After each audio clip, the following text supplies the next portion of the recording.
4 حاجات ما بيحبهمش الراجل في الست وممكن يسيبك ويكرهك بسببهم. تعالي معايا في الفيديو ده واسمعي الكلام اللي انا هقوله. اول حاجة رقم 1 الصوت العالي، وقلت كذا مرة في كذا فيديو بلاش بلاش بلاش صوتك يكون اعلى منه، بلاش همجية، بلاش تقعدي تجعري. لازم تكوني واخده بالك ان انت ست وان هو راجل، صوتك لازم يكون اقل منه. بلاش الصوت العالي، مفيش حاجه تستدعي ان انت تصوتي وتزعقي وتجعري. بلاش تعيشي دور الراجل، انت ست وهو راجل. فاول حاجه مش مستحبه الراجل بيكرهها الصوت العالي. رقم 2 قلة الأدب واللسان الطويل، بتردي الكلمة ب10 وكل كلمة بيقولها بتردي عليها 10. لسانك أطول منك، ما بتسكتيش على أي حاجة، 24 ساعة بتردي عليه وبتقلي أدبك ومفيش حاجة عجباكي وعلى طول رد رد رد رد. دي من الحاجات اللي تخلي الراجل يتقفل منك ويكرهك وما يحبش انه يتعامل معاكي تاني، ولو متجوزك هيسيب لك البيت وينزل عادي جدا، مفيش أي مشاكل. لسان الطويل والصوت العالي، ادي اول 2. رقم 3 واتكلمت عليها بدل المرة مليون، الزن.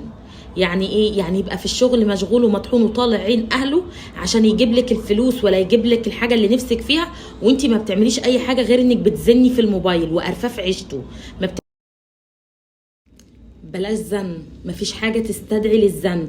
واحد قاعد في الشغل دمه محروق طالع عينه مع مديره ايا كان ظروفه ايه، الموبايل والزن والطلبات الكتير قوي وان انت تقعدي تتكلمي في حاجة ملهاش اي 30 لازمة وتفضلي تبعتي على الواتساب الحاجات اللي انت عايزاها، الزن غير مستحب. طب رجع البيت مش في الشغل، مش اول ما افتح باب الشقة اقعد اتكلم. ما هو الزن ده بيكره الواحد في نفسه، مش لسه يكون بحطله الاكل بياكل بيطفح ما يلحقش يبلع اللقمه عشان انا برضو بزن وبطلب وبتكلم وبشتكي. بلاش زن، خلي كلامك قليل وخليكي هاديه. رقم 4 ودي اهم نقطه، ان انت تفضلي تعايريه. ده انت لما وقعت في ازمتك انا عملت وسويت ليك. ده انت فاكر لما انت معرفتش تجيب كذا ده انا جبت كذا. ده انت اهلك ما بيعملوش 1 2 3 وانا اهلي بيعملوا 1 2 3. بلاش يا ماما المعايره. ده مش يعني ده مش يتقفل منك، ده يكرهك وما يعوزكيش تاني وما يرضاش يبص في خلقتك. اللي انت بتعمليه ده هو عارفه، ريحي نفسك كده، هو عارفه. بس بلاش تفكريه، بلاش كل شويه ده انا عملت، ده انا سويت، ده انا بعمل لك، ده انا بسوي، كأن هو عاجز، كأن هو ملوش اي 30 لازمه. اهدي شويه كده على نفسك. بلاش المعايره على الفاضي والمليان واللي انت بتعمليه، احنا عارفين ان انت عملتي كتير.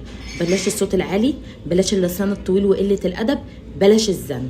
ال4 حاجات دول تحطهم في راسك. شير